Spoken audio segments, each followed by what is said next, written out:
So you beautiful people, it's Trakky and welcome back to the channel. In today's video, I'm going to react to the multiplayer trailer, but I'm not going to stand here or sit here holding my face, acting all shocked. I'm just going to tell you what my impressions are of the reveal trailer of Call of Duty Black Ops Cold War, good and bad, and I'm going to try and be a bit more pragmatic in my view. Every year it's the same thing. It's like a political rally. You either support one party or the other. It's either this is going to save Call of Duty or this is trash, it's the worst Call of Duty ever.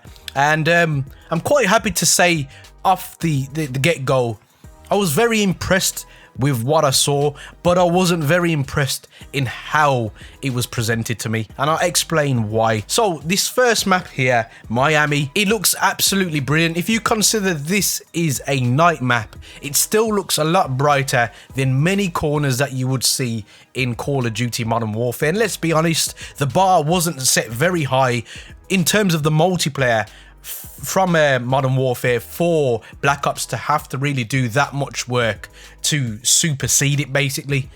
But then we see all of this. It looks a bit like Battlefield to me, and this was my biggest complaint with Modern Warfare. Ground War, I just didn't get it. I know a lot of you guys were like, Trakky, what are you on about? But for me, Call of Duty is Call of Duty, and that's what I want to play. Is the idea of the game getting slightly reinvented a bad idea and bringing vehicles in? No, but I'm quite happy to just leave that in Warzone. Obviously, Ground War was much more successful than I believe and anybody else believes, and that's fine. I can deal with that. The main thing that I want to see in a multiplayer reveal trailer at the start is 6v6 core game modes like team deathmatch and domination, and it seems to be an agenda every single year that they get pushed further back.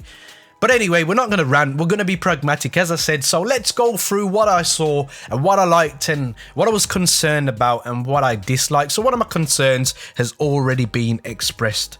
So the maps.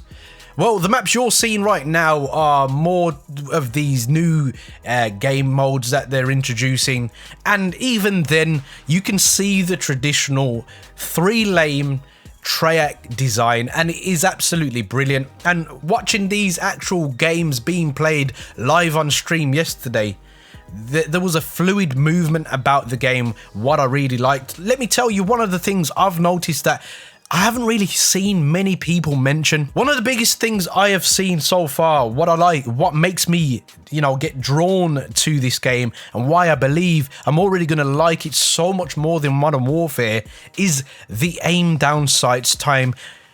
Not many people have watched this, and now I've said it, you'll probably go back and realize this is definitely a traditional run and gun Call of Duty. It's indisputable. The evidence is there for you guys to see. You can get your weapon up after sprinting so quick.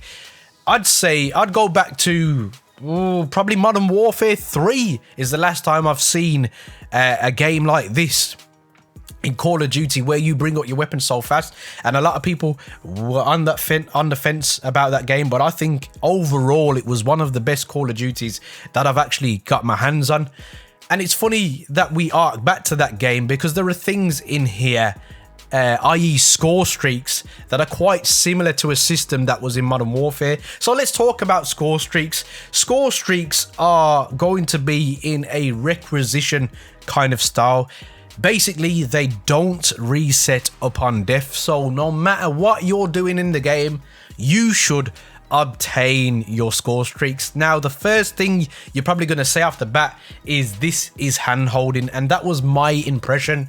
But I've been told by a few people now that if you want the biggest streaks in the game, you have to go on bigger streaks. And one thing I can say, which has been clearly demonstrated to me in the past, is in Modern Warfare 3, we had the introduction of support streaks, and these were streaks that didn't reset upon death, so basically the same as what is going on in Black Ops Cold War.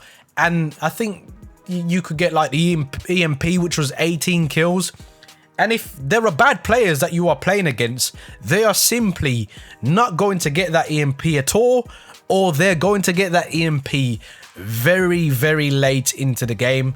One thing that did concern me though is there's going to be a cooldown on the likes of streaks, and I saw a little debate yesterday which did make me chuckle on Twitter, where I don't know who it was, I know they're in Carnage.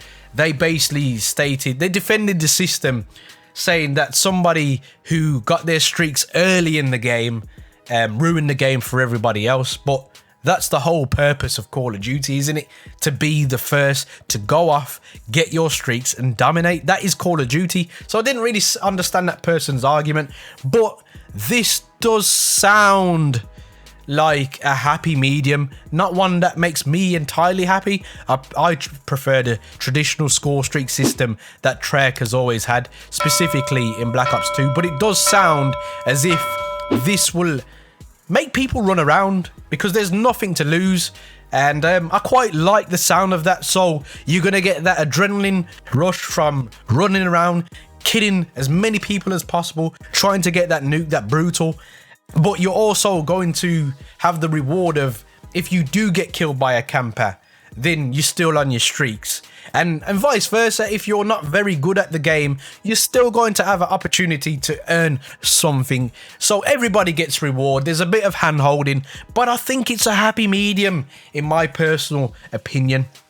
Another absolutely massive thing about this game, which goes hand in hand with the running speed that I've noticed, the ADS speed that I've noticed, is there are no doors and there's no mounting, because those two things were criminal in Modern Warfare. Those are two things that slowed the game right down to its knees and just turned me off and many other people.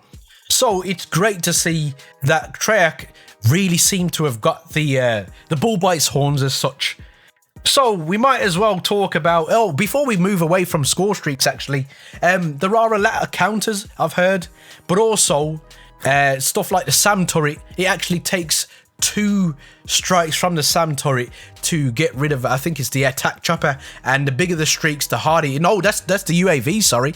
It's 2 SAM turret strikes to get rid of the UAV. So just like the old SAM turret in Black Ops 1, it might be rendered to be OP when you see it in the trailer, but become quite useless, I should say, in the future, because eventually no one really ran that unless you was literally a noob.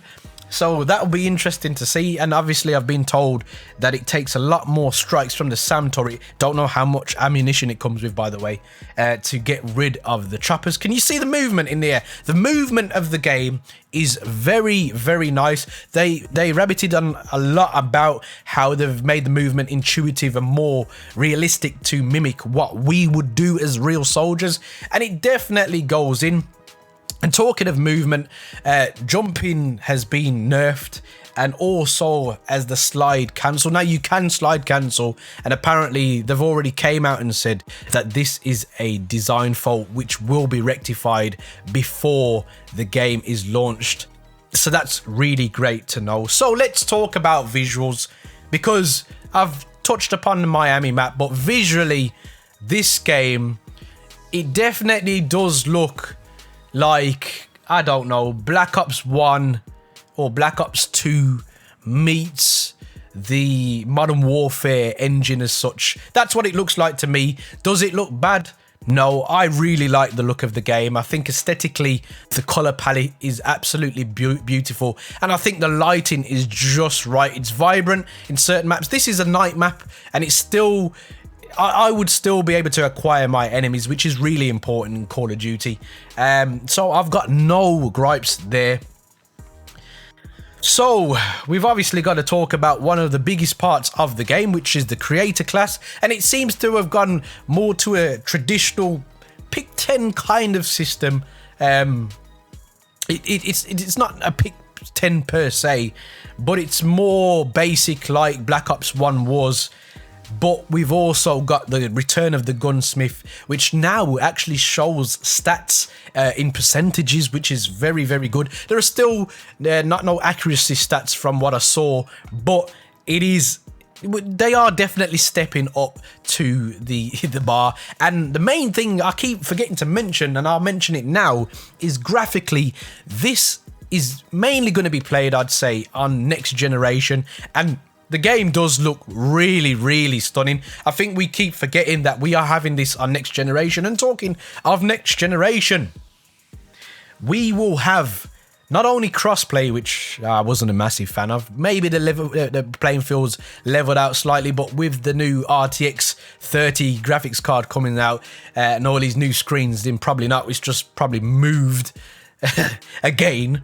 But we will have 120 Hz on the PlayStation 5, but we're also going to have crossplay and cross-generation. So those of you who aren't going to get the PlayStation 5 or the new Xbox X or Xbox S, straight away, you still will be able to play this on the Xbox One and the PS4, which is quite interesting. So you better believe this game is going to have a lot of people on it. It's really going to do well. And if you haven't started a Call of Duty YouTube channel, then this is probably the time for you to do that. But for me, initial impressions, I really liked what I saw when I actually saw some kill confirm gameplay and a bit of TDM. Scump was going absolutely haywire. Swag was going off.